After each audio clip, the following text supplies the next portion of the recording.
Hello everyone, আসসালামু আলাইকুম। আমি ফারহানা নাসরিন, ফারহানা ফ্যামিলি ব্লগে আপনাদের জানাই স্বাগত।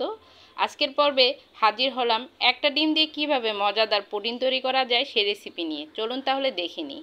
প্রথমেই আমি পুডিং তৈরি করার জন্য ক্যারামেল তৈরি করে নিচ্ছি। সেই জন্য একটি ফ্রাই প্যানে 1 টেবিল চামচ পরিমাণ চিনি দিয়ে দিলাম, আর চিনিটাকে একদম লো আঁচে গলিয়ে ক্যারামেল তৈরি করে নিচ্ছি। ক্যারামেল তৈরি করা হয়ে গেছে। চুলাটাকে বন্ধ করে আমি এটাকে ফ্রাই প্যান থেকে নামিয়ে যে পাত্রে পুডিংটা সেট করব সে পাত্রে ঢেলে নিচ্ছি। যেহেতু আমি একটা ডিম দিয়ে পুডিং তৈরি করব সেই জন্য আমি একটা মিনি সসপ্যান নিয়ে নিলাম। এখন এর মধ্যে ক্যারামেলটা ঢেলে দিয়ে এটাকে ধরে ভালোভাবে স্প্রেড করে নিচ্ছি। এখন এটাকে এক সাইডে সরিয়ে রাখছি এটা ঠান্ডা হওয়ার জন্য। আর সে ফাঁকে মিশ্রণ তৈরি করে নিচ্ছি। একটা বাটিতে একটা ডিম নিয়ে নিলাম। পুডিংটাকে মিষ্টি করার জন্য 2 টেবিল চামচ পরিমাণ চিনি দিয়ে দিলাম। আপনারা চাইলে 1 টেবিল চামচ দিয়েও তৈরি করে নিতে পারেন, কোনো সমস্যা হবে না, খেতে কিন্তু খুবই ভালো লাগবে। এখন এর মধ্যে আমি সামান্য পরিমাণ এলাচ গুঁড়া দিয়ে দিচ্ছি। আপনারা চাইলে এখানে কিন্তু ভ্যানিলা এসেন্সটাও ইউজ করতে পারেন। এখন একটা কাঁটা চামচের সাহায্যে ডিম আর চিনিটাকে ভালোভাবে মিশিয়ে নিচ্ছি। ডিম আর চিনিটা ভালোভাবে মেশানো হয়ে গেছে। এখন আমি এর মধ্যে 1 কাপ পরিমাণ লিকুইড গুঁড়ো দুধ দিয়ে দিলাম, দিয়ে ভালোভাবে মিশিয়ে নিচ্ছি।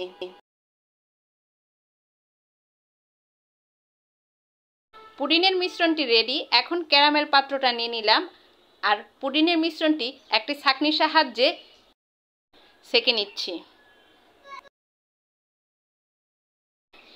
এখন একটা ফয়েল পেপার দিয়ে পুডিংয়ের বক্সটিকে এভাবে মুড়িয়ে নিচ্ছি, যাতে করে পুডিংটাকে ভাপ দেওয়ার সময় এর ভিতরে পানি প্রবেশ করতে না পারে।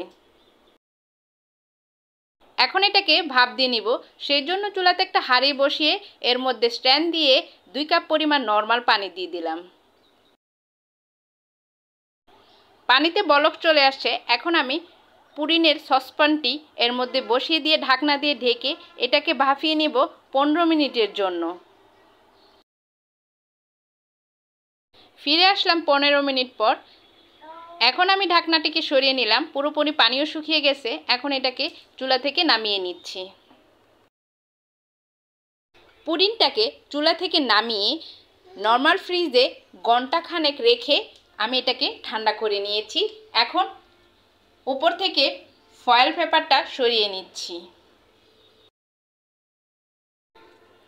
একটা চাকুর সাহায্যে পুডিংয়ের চতুর্দিক থেকে ছাড়িয়ে নিয়ে পুডিংটাকে আমি মোল্ড আউট করে নিচ্ছি।